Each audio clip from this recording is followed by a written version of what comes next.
সেমাই recipe. আসসালামু আলাইকুম। খুবই সাধারণভাবে সেমাইটা রান্না করলাম। এভাবে সেমাইটা রান্না করলে আলহামদুলিল্লাহ খেতে অনেক মজার হয়।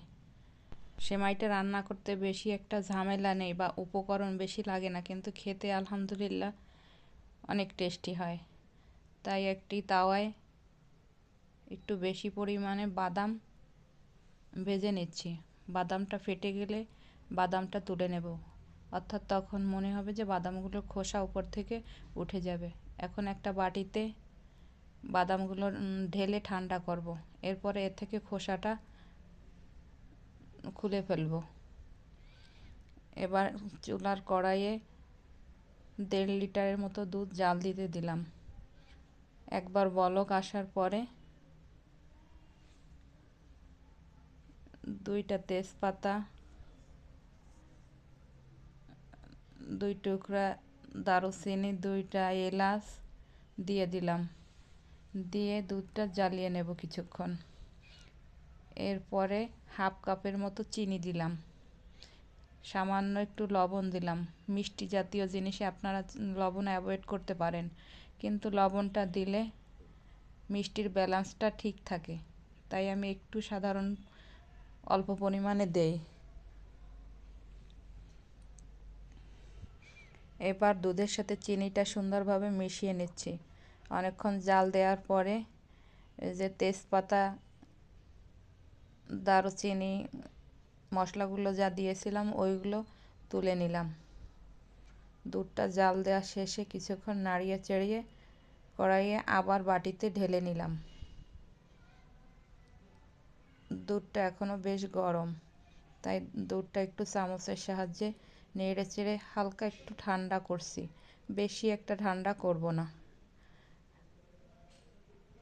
এবার এই যে অরেঞ্জ কালারের সিমাইটা দিয়ে দেবো দুধের ভিতরে। দেয়া হয়ে গেলে এবার ওই যে ভেজে রাখা বাদামগুলো দিয়ে দেব। কয়েকটা কিশমিশও দিয়ে দিব।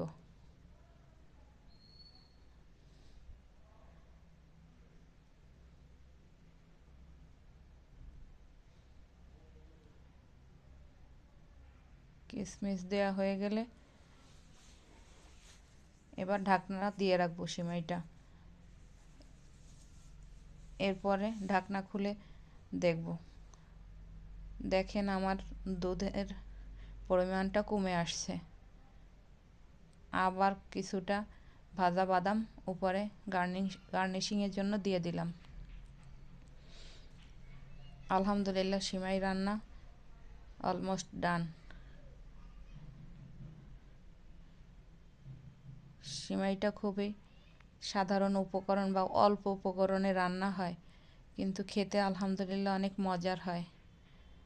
যেমন আমাদের ছোটোবেলায় ঈদের দিনে আমার মা, খালা, নানি, দাদিরা এভাবে সিমাইটা রান্না করতো। সিম্পলভাবে এই সিমাই রান্নাটা খেতে আলহামদুলিল্লাহ অনেক মজার হয়। অল্প কিছু উপকরণেই সিমাইটা রান্না হয়ে যায়। আলহামদুলিল্লাহ সিমাইটা দেখতে যেমন সুন্দর, খেতে অনেক অনেক মজার ছিল।